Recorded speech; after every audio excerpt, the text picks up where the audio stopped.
My son's fingerprints were on the murder weapon. This is a throwaway account with different details to not expose my family because there are articles of this out and I want to keep privacy because it includes my entire family who did nothing wrong. It's been 5 years today and I still can't believe this. I'm so ashamed of being this person's father, and having him will always be my biggest regret and mistake. 6 years ago, he got into a relationship with his classmate, who is also the daughter of one of my best friends. Her dad and I were childhood best friends. They were both 15 years old. They didn't last a while, maybe 2 months, and they broke up like kids do. The next year around this time, she went missing. We live in a small village of about 2,500 people. We all went out to look for her all week long with no success. A few kids ended up finding her body inside of a body bag on their way to school, dumped into a dumpster.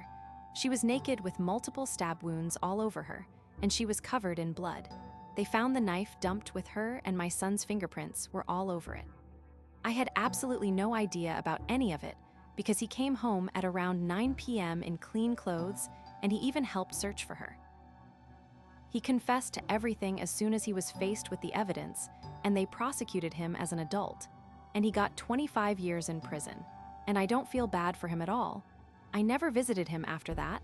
The last time I saw him was when he was sentenced to prison at the courthouse, which happened just 2 months later, because he immediately confessed to everything.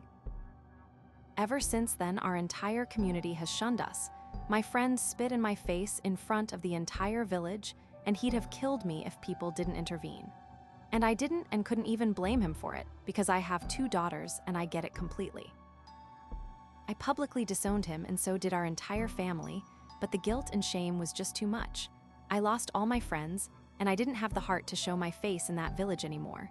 So a couple of months later, we sold our house, and we moved to a completely different country and continent where we didn't know anyone.